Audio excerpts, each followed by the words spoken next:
अस्सलाम वालेकुम नाज़रीन, मेरा नाम नाहिद अख्तर राना है। मैं कंसल्टेंट ऑब्स्टेट्रिशियन एंड गायनेकोलॉजिस्ट हूँ। मेरी ट्रेनिंग मोस्टली अब्रॉड हुई है। मैंने पाकिस्तान से MBBS किया, उसके बाद मैं सऊदी अरेबिया चली गई, वहाँ से मेरी ट्रेनिंग हुई और उसके बाद मैं पोस्ट ग्रेजुएशन के लिए इंग्लैंड चले गई। वहाँ से मैंने MRCOG किया, DFFP किया और FRCOG किया।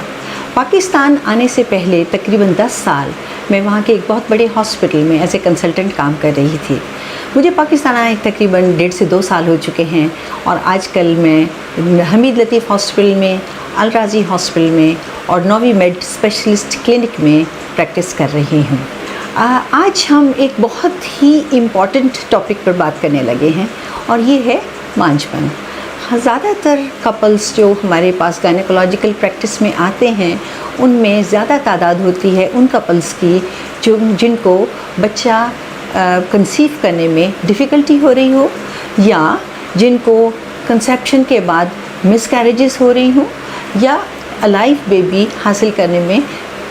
तो औरतों में काफ़ी ज़्यादा चीज़ें होती हैं जो काउंट करती हैं एक कंसेप्शन के लिए। शुरू करते हैं ऊपर से, यानी कि उसका हार्मोनल सिस्टम। सबसे पहले आता है कि जो हार्मोन्स होते हैं वो उनकी जो अंडेदानियाँ होती हैं या एग्स बनाने वाला पार्ट होता है उसके ऊपर एक्ट करते हैं, अंडे बनते हैं। अब औरतों के अंडे जो हैं हर माह रिलीज़ होते हैं और अगर ये अंडे रिलीज़ नहीं होते तो भी कंसेप्शन होने में बहुत ज़्यादा मुश्किल हो जाती है। इसी तरह दूसरा पार्ट आता है कि पैसेजेस, यानी कि रास्ते, क्या रास्ते खुले हैं कि जिनके थ्रू स्पर्म्स को जगह मिले और वो ट्यूब्स में से जाके उन एग्स को फर्टिलाइज़ कर सकें और फिर वो फर्टिलाइज्ड एग्स वापस उन रास्तों के थ्रू यूट्रस के अंदर आके अपने जो बेड है, यूट्रस की जो लाइनिंग ऑफ द वूम होती है वो बेड कहलाती है, कि उस बेड में वो एग आके फर्टिलाइज्ड एग आके इम्प्लांट हो सके। तो ये भी बहुत इम्पॉर्टेंट है। तो दूसरा नंबर पे जो बात आ गई वो है पैसेजेस। तो अगर पैसेजेस खुले नहीं हैं तो भी प्रॉब्लम हो सकती है। तीसरे नंबर पे आ जाता है और छोटे फैक्टर्स। वो हो सकते हैं कि यूट्रस की शेप क्या है, यूट्रस की पोजीशन क्या है, सर्विक्स की पोजीशन क्या है, उसके बाद जो सर्विक्स यानी कि रहम का जो मुंह होता है उसके अंदर थोड़ी सी म्यूकस होती है, म्यूकस प्लग मौजूद होता है, उस म्यूकस प्लग की कंसिस्टेंसी क्या है। अच्छा, अब ये सब चीज़ें जो हैं ये मैटर करती हैं किसी भी कपल की फर्टिलिटी को जांचने में। अगर सर्वाइकल म्यूकस सपोजिंगली बहुत थिक है तो मुमकिन है कि स्पर्म्स उसको पेनिट्रेट ना कर सकें और वो अपने रास्तों पे सही ना पहुंच सकें। तो इसीलिए आज हम जो डिस्कस करने वाले हैं वो चीज़ें डिस्कस करते हैं कि किस तरीके से हम इन नेचुरली फर्टिलिटी का चांस इंक्रीज़ करें, या वो चीज़ें आप अपनी डाइट में से अवॉइड करें जो आपकी फ़र्टिलिटी को डिक्रीज़ करती हैं, या वो चीज़ें हम ज़्यादा इस्तेमाल करें जो कि आपके एग्स को बेटर बना सकती हैं और इसी तरह आपके पार्टनर यानी आपके हस्बैंड के स्पर्म्स को भी बेटर बना सकती हैं।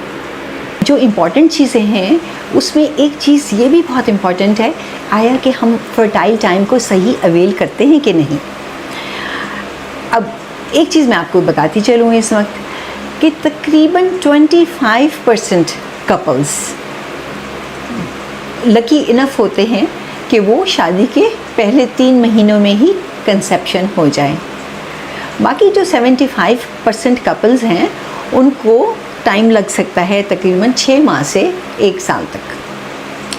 तो वो कपल्स जिनको पहले 3 महीने में प्रेगनेंसी नहीं होती उनको घबराने की ज़रूरत नहीं है, क्योंकि जैसे मैंने बताया कि नेचुरली जब सब चीज़ें बिल्कुल ठीक हों उस सूरत में भी बाज़ कपल्स को प्रेग्नेंट होने में या कंसीव करने में तकरीबन 6 माह से 1 साल तक का वक्फा लग सकता है।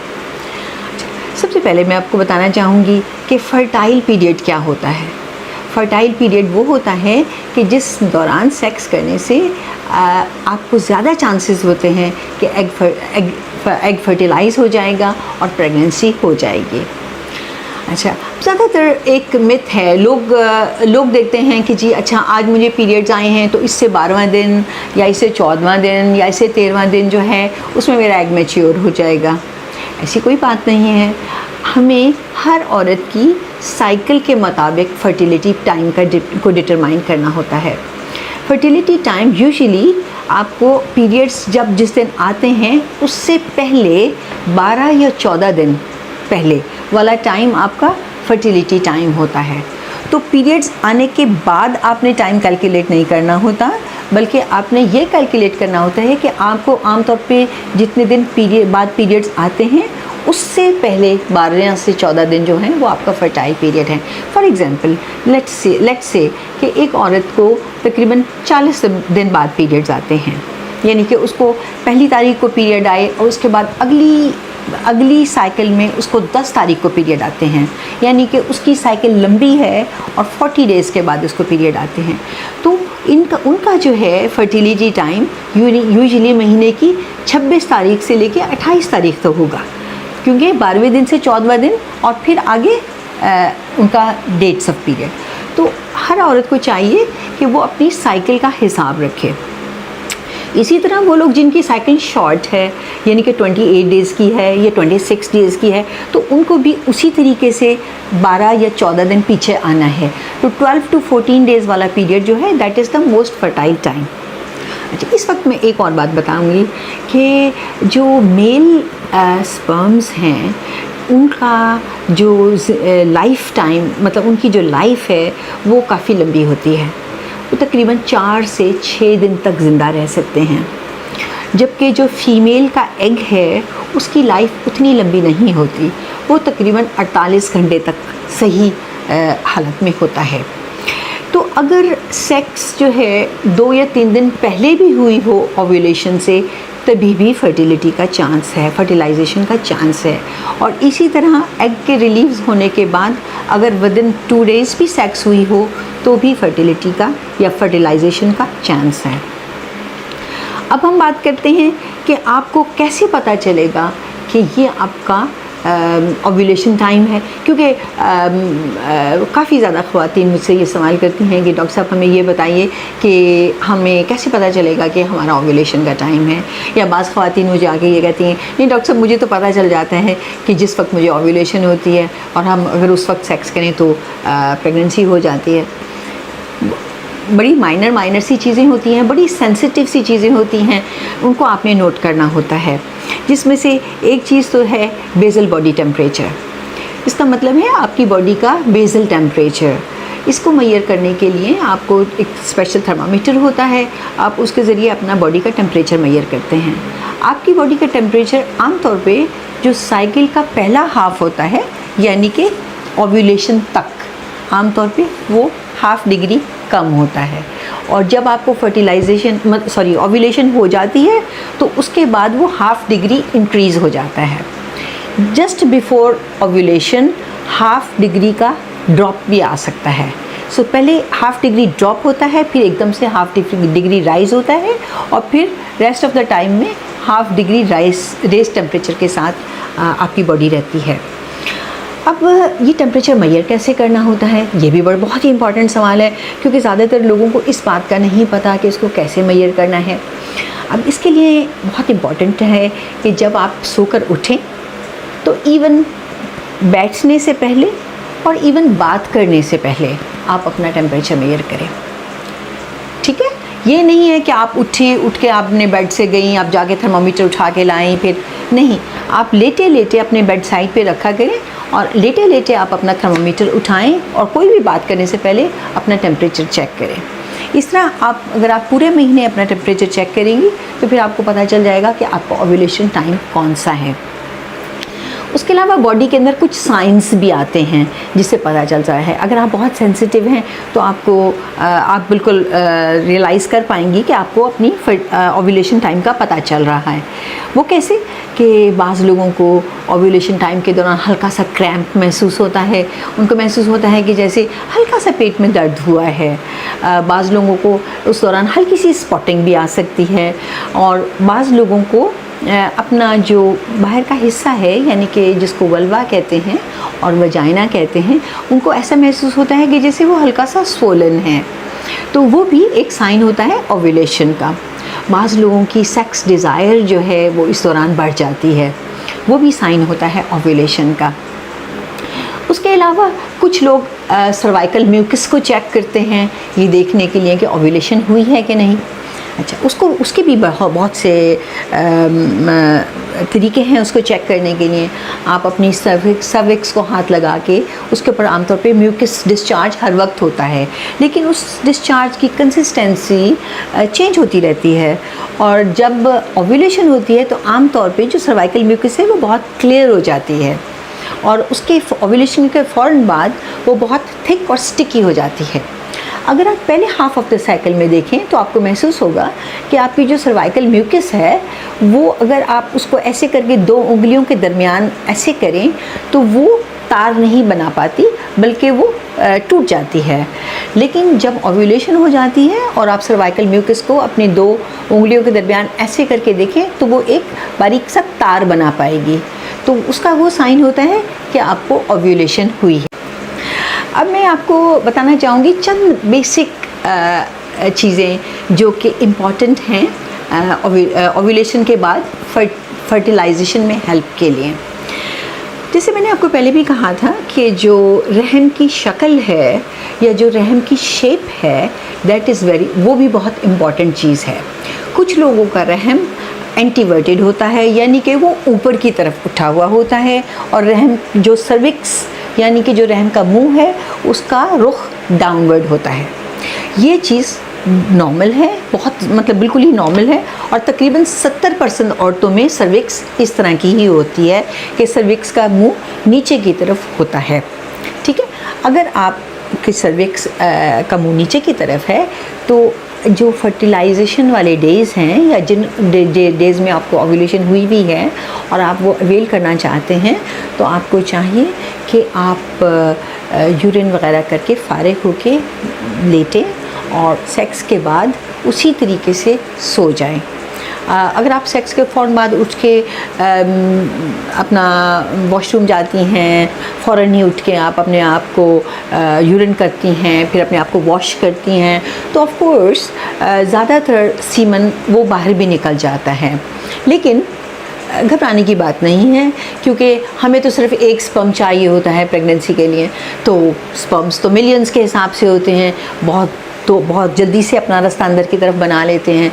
लेकिन अगर कोई डिफ़िकल्टी हो रही है प्रेग्नेंट होने में, तो सबसे पहले आप अपना पोस्चर ठीक करें, यानी कि जो सेक्स की पोजीशन है, और उसके बाद अपना बेड में रेस्ट करना, इस चीज़ को ठीक करें। नंबर 2, तकरीबन 30% औरतों में रहम का मुंह उल्टा होता है, लेकिन ये भी बहुत नॉर्मल सी चीज़ है, इसमें कोई घबराने की बात या कोई परेशानी की बात नहीं है। इसमें क्या होता है कि रहम की जो बॉडी है वो नीचे की तरफ होती है ढलकी हुई, और रहम की जो मुंह है यानी कि जो सर्विक्स है वो ऊपर की तरफ होता है। तो अगर उस सूरत में अगर आप सेक्स करती हैं और सीमन जो है उसकी डिपोजिशन होती है, तो वो आमतौर पर पोस्टीरियर पार्ट यानी कि जो निचला हिस्सा होता है वजाइना का, उसमें ही होगी। तो बाज़ दफ़ा स्पर्म के लिए मुश्किल होता है कि वो ऊपर जाए और जाके रहम के मुंह के ऊपर जाके अपना जगह बना पाए। तो उस तरह की सूरत में मैं ये एडवाइस करूँगी कि वो औरतें जिनका रहम उल्टा है, उनको चाहिए कि वो सेक्स के बाद उल्टी पेट के बल सोएं, और कोशिश करें कि तकिया अपने पेल्विस के नीचे रख लें, ताकि आपकी पेल्विस थोड़ी सी उठी हो और जो आपका रहम का मुंह है वो आपके हस्बैंड के सीमन में डिप कर जाए। ठीक है, तो ये तो हो गई पोजीशंस। अब हम लास्ट पार्ट ऑफ इस वीडियो पे आ जाते हैं, यानी कि वो दवाइयाँ जो कि बाज़ारों में अवेलेबल हैं, जो कि क्लेम करते हैं कि जी हम अगर आप ये दवाई खाएंगे तो आपकी फर्टिलिटी इंक्रीज़ हो जाएगी, अगर आप ये चीज़ लेंगे तो कंसेप्शन के चांसेस बढ़ जाएंगे। तो मैं आपको चंद चीज़ों के बारे में बताना चाहती हूँ कि अगर आप उनको इस्तेमाल करें तो वो आपकी फर्टिलिटी इंक्रीज़ कर सकते हैं। विटामिन बी जो है बहुत ही इम्पॉर्टेंट है फर्टिलिटी के लिए। इसमें से ख़ास तौर पे विटामिन B6 और B9 और B12। B9 ज़्यादातर फोलेट्स होते हैं। इसकी जो सस्ती फॉर्म की गोली मिलती है आमतौर पे बाज़ार में, वो है फॉलिक एसिड के नाम से। अब फॉलिक एसिड जो है वो बॉडी के अंदर जाके आमतौर पे फोलेट्स में कन्वर्ट होता है, और फिर वो फोलेट जो है वो यूजेबल फॉर्म होता है और वो जाके एक्ट करता है। वो आपके जो एग्स हैं उनको वेयर एंड टियर से बचाता है, उनको ब्रेकेज से बचाता है। उसके अलावा जो आपके मेल के जो स्पर्म्स बन रहे हैं उसको भी वो ब्रेकेज से बचाता है, उसकी वेयर एंड टियर से बचाता है, उसकी क्वालिटी इम्प्रूव करता है। इसी तरह से विटामिन B12 है। B12 भी बहुत ही अच्छा है और वो स्पर्म की मोटिलिटी भी इंक्रीज़ करता है। फिर हम बात करते हैं कि और कौन कौन सी विटामिन्स ऐसी हैं जो आपको खानी चाहिए अपनी फर्टिलिटी इंक्रीज़ करने के लिए। तो इसमें आ जाता है विटामिन C। विटामिन C बहुत अच्छा है, जैसे कि मैंने आपको पहले बताया था कि ग्रेप फ्रूट में भी विटामिन C है, ऑरेंजेस में भी विटामिन C है, लेमन में भी विटामिन C है। लेकिन आप vitamin C over the counter भी ख़रीद सकते हैं। सपोजिंगली आपको एक्सेस नहीं है उन फ्रूट्स की, या मौसम नहीं है उन फ्रूट्स का जिनके अंदर विटामिन C ज़्यादा है, तो आप बाज़ार से भी विटामिन C ले सकते हैं। बहुत सी प्रिपरेशंस अवेलेबल हैं। उसके अलावा कैल्शियम भी बहुत इम्पॉर्टेंट है फर्टिलिटी के लिए। वो एक और चीज़ जो बहुत इम्पॉर्टेंट है वो है कोएंजाइम Q10। Q10 के नाम से अवेलेबल होती हैं ये चीज़ें, और ये मेल फर्टिलिटी के लिए बहुत अच्छी हैं। ये स्पर्म की मोटिलिटी इंक्रीज़ करती हैं। अगर मेल पार्टनर में इसका लेवल हाई होगा तो चांस है कि स्पर्म की क्वालिटी बेटर होगी, स्पर्म की मूवमेंट बेटर होगी, स्पर्म की कंसंट्रेशन बेटर होगी। इसीलिए आपके डॉक्टर्स आम तौर पे आपको वो Q10 की टैबलेट्स एडवाइस करते हैं। फिर है विटामिन D। अच्छा, विटामिन D भी बहुत इम्पॉर्टेंट है। हमारे मुल्क में हालांकि इतना ज़्यादा सन है और इतना अच्छी एनवायरनमेंट है कि वेस्ट में तो लोग तरसते हैं सन के लिए, लेकिन हमारे मुल्क में अनफॉर्चुनेटली औरतें सन से पर्दा करती हैं, इसलिए कि कम्प्लेक्शन ना ख़राब हो जाए, हमारा रंग जल जाएगा। तो हर बंदा अवॉइड करता है। बाहर निकलते हैं तो जी अपने मुंह को बिल्कुल ढक के निकलते हैं, हाथ पैरों को ख़ास तौर पे ख्याल करते हैं कि जी काले ना हो जाएं। तो उससे क्या होता है कि विटामिन D की कमी हो जाती है। हमारी एशियन पॉपुलेशन, ज़्यादातर एशियन पॉपुलेशन जो है उसमें विटामिन D की बेहद डेफिशिएंसी है। तो विटामिन D बहुत इम्पॉर्टेंट है अच्छा एग बनाने के लिए और अच्छा स्पर्म बनाने के लिए। अब मैं ये जो चीज़ें बता रही हूँ ये सिर्फ फीमेल के लिए नहीं हैं, ये मेल्स के लिए भी हैं। तो मर्द हजरात जो हैं वो भी अपनी डाइट का ख़ास ख्याल रखें। स्मोकिंग जो है आपके लिए बेहद ख़राब है, क्योंकि स्मोकिंग से भी स्पर्म की क्वालिटी ख़राब हो सकती है। अल्कोहल बहुत ख़राब है। उसके बाद आयरन की डेफिशिएंसी जो है दैट कैन ऑल्सो, वो भी बाज़ दफ़ा ओव्यूलेशन की प्रॉब्लम्स कर सकती है। वो भी अगर आदमियों में भी आयरन की कमी हो तो उसकी स्पर्म की क्वालिटी भी ख़राब हो सकती है। फिर सेलेनियम है। सेलेनियम भी बहुत इम्पॉर्टेंट है। ये आपको ट्यूना फ़िश में मिल जाएगा, श्रिम्प्स में मिल जाएगा, सैंडफ्रिन की फ़िश जो एक टाइप ऑफ फ़िश है उसके अंदर मिल जाएगा, तो ये भी बहुत अच्छा होता है। उसके अलावा सेलेनियम जो है आपको प्रोडक्ट्स की फॉर्म में फार्मेसी से भी अवेलेबल होगा। फिर जिंक है। Zinc is also very very important. ये भी आप अपनी अगर इसकी सप्लीमेंट्स आप तो जब यूज़ करें तो आपकी ओव्यूलेशन में आपको हेल्प मिलेगी। तो जब भी आप अपने लिए कोई ओवर द काउंटर आप कोई विटामिन्स या कोई सप्लीमेंट्स ढूंढने के लिए जाएं तो आप कोशिश करें कि आप वो सप्लीमेंट्स चूज़ करें जिनके अंदर zinc, selenium, calcium, vitamin D, vitamin C, vitamin B6, vitamin B9, vitamin B12 ये चीज़ें शामिल हैं और आयरन भी शामिल है। तो ये वो सप्लीमेंट आपके लिए परफेक्ट सप्लीमेंट होगा। और उसके अलावा वो सप्लीमेंट्स जिसमें Q10 है वो बहुत ही अच्छे हैं, तो आप उनको भी अपने डाइट का हिस्सा बना सकते हैं। Thank you.